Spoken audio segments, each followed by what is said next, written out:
大叔曾是杀人不眨眼的顶级特工，却沦落成8岁女孩的贴身保镖。起初他还只是常规接送上下学，但今天却与以往不同。一辆原本正在前行的警车，竟奇怪地开始向后倒退，并且牢牢堵死在了路口末端。与此同时，另一边的路口也同样被警车拦住。还不等他了解具体情况，突然一辆可疑的大奔向他驶来，警觉得他顿感不妙。然而此时校门缓缓打开，出来的正是他要保护的女孩，于是赶紧呼喊她的名字。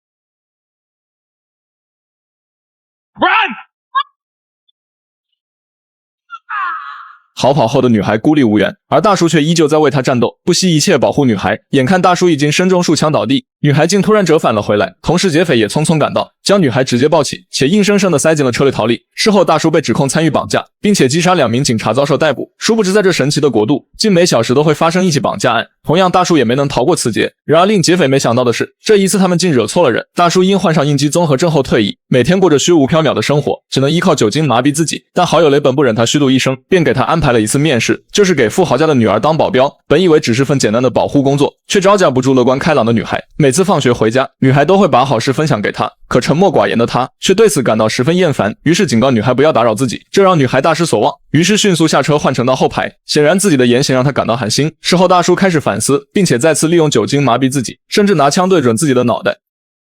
令他没想到的是，子弹竟在关键时候卡壳，于是打电话给自己的好友雷本，并告诉了他事情的缘由。You're talking about a bad primer. Yeah. Dimple on the primer, bad maybe.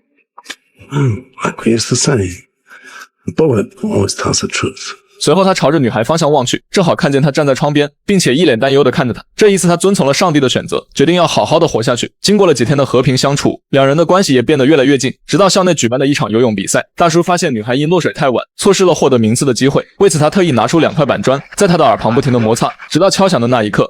What happened? I flinched. You flinched. The gunshot holds no fear. Say it. The gunshot holds no fear. Louder! The gunshot holds no fear. Louder! The gunshot holds no fear. It's good. 很快女孩的反应越来越快，并且成功摆脱枪声障碍，甚至在之后的比赛中，女孩获得人生中的第一个冠军。她兴奋地扑向大叔怀里。除此之外，女孩如果在学习上遇到问题，也会虚心地询问他，直到校长说出那句话，将大叔的心门彻底打开。 Today, you are her father. 这是大叔前所未有的感觉，特别是女孩送的那一只小熊，成功帮他摆脱应激综合症的困扰，至此他再也不需要酒精麻痹。可是好景不长，女孩不仅被绑匪成功带走，自己还遭到了当地警方的调查。与此同时，绑匪也打来电话索要赎金，要拿1000万换取女孩的命。显然富豪不会因金钱而吝啬，果断取出1000万现金，并按照绑匪的要求进行交换。然而绑匪不讲武德，竟然不停地变换交易地点，直到把钱放进指定的后备箱，才肯放过富豪。可在绑匪美滋滋地准备拿钱时，突然传出另一帮劫匪，很快双方反生激烈的枪战，直到绑匪再次打来电话后才得知他的侄子被杀，打算用女孩的命来偿还。富豪彻底崩溃了，一旁的母亲迅速抢过电话，让劫匪放过自己的女儿，无论什么条件他都肯答应。 I'm sorry. Now it is too late. 母亲无法接受这样的审判，气愤驱赶那些不作为的警察。得知消息的雷本第一时间找到大叔，并将女孩遇害的事告诉了他。大叔失望至极，想不到自己拼尽全力保护，依旧没能挽回女孩的命。随后他来到案发现场，越发觉得事情不该就此结束，于是他做了个大胆的决定，让雷本帮忙找一些武器装备，而自己则去寻找那辆可疑的大奔。很快大叔通过朋友调查，找到了那个开大奔的司机，原来他是个法警，专门帮一个名叫屠夫的人办事，并且这个法警很有原则，光办事不问原因。可今天却遇到个硬茬，直接用酷刑逼问出更多信息。大叔得到了屠夫的地址后，并没有给法警活路，直接将车开向了悬崖边，垂直坠毁在地面上引发爆炸。随后大叔来到法警提供的地址，并且找到了所谓的屠夫，同时用枪要挟对方。来到了作案团伙的老巢，可刚进门就遭到袭击，大叔立马用喷子教他们做人，很快局面就被控制。大叔拿出照片询问3人，可依旧没有人肯说出真相，于是大叔直接打死屠夫中间的卷毛瞬间老师，并一五一十的交代所有情况。原来有个叫嗓音的人会给他们一张专用银行卡，并且每周可以取出200作为回报。收取完卷毛的信息后，大叔直接送了1粒花生米。最后就剩下一旁的女人，她表示女孩是被老板的弟弟带走，其他的事情一无所知。由于语言上的障碍，女人带着她去寻找女孩，结果发现他们专门绑架少女。大叔一怒之下直接捣毁了这个犯罪窝点，并且成功救下一名无辜少女。紧接着他找到朋友，让他帮忙查找银行卡的转账信息，同时朋友也提供了重要线索，就是另一波劫匪与反恐局长有关，原来里面还有其他隐情。隔天大叔闯进一户老人家里，为的就是在此暗杀那名反恐局长。起初老人还劝谏大叔，可大叔却说 Forgiveness is between them and God. My job to arrange the meeting. 随后他细心调试着武器，然后打开窗户，拿起武器对准目标。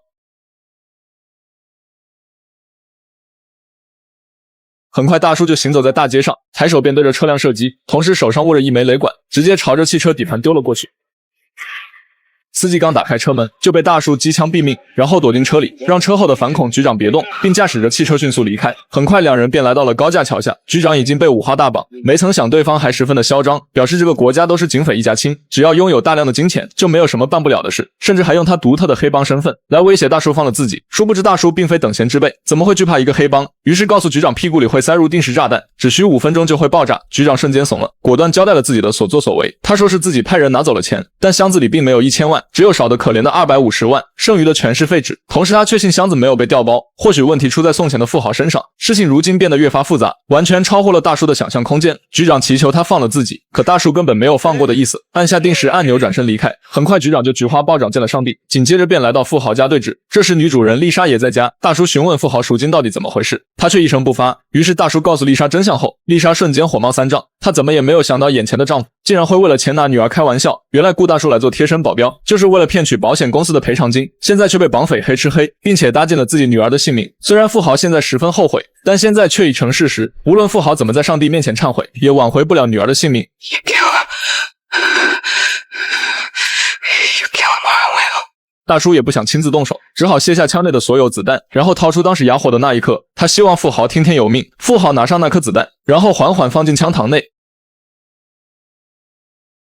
虽然富豪最终了结了自己，但追查绑匪的事还要继续。大叔通过好友得知了嗓音的地址，很早就在屋外蹲守。突然一名酷似嗓音的男子走进房子，他赶忙劫持同房的小孩，并让其带自己去嗓音的家。而他所有的闯入行为正好被远处监视的警察发现，并派人随时待命。当大叔走进嗓音家后，发现里面只有他妻子带着几个孩子，眼看有陌生人闯入，女人赶忙大声驱赶他，可大叔稍微不注意就被男子偷袭。虽然自己身中一枪，但还是快速追了上去，并将他抓了回来。当大叔寻找女人指认时，才得知这是嗓音的弟弟。为了逼问嗓音的具体位置，他拿枪指着弟弟的脑袋。在大叔强力的逼迫下，他们通过电话传呼找到了嗓音。此时大叔拿着嗓音的全家做威胁，让他赶紧现身出来。可嗓音却说可以一命换一命。当得知是皮塔的命后，大叔瞬间懵了。明明皮塔已经死了，怎么可能拿他的命来交换？为了验证事实的真相，他让嗓音询问交换人是否知道皮塔送给他的礼物叫什么。很快电话再次打来，并且确定了礼物名称后，大叔立马答应了嗓音的要求。他带着嗓音的全家赴约，同时给丽莎打去了电话，表示皮塔并没有死，且自己正在赶往解救的路上。丽莎很快与大叔会合，虽然没有立马看见自己的女儿，但大叔表示自己要前去接回皮塔，希望丽莎拿上这把喷子，一旦自己有什么三长两短，就直接扣动扳机干掉嗓音的弟弟。如果皮塔顺利回来，就把这个男人给放了。随后大叔拖着受伤的身体走向大桥，看着迅速跑来的皮塔，大叔内心瞬间感到欣慰，两人紧紧拥抱在一起，同时让他赶紧回到母亲的身边。直到母女相拥后，大叔再次起身，此时红点已经对准心脏，他按照要求走向了嗓音的方向。此时的他已经油尽灯枯，心中再也没有了任何牵挂，最终结束了自己痛苦的一生。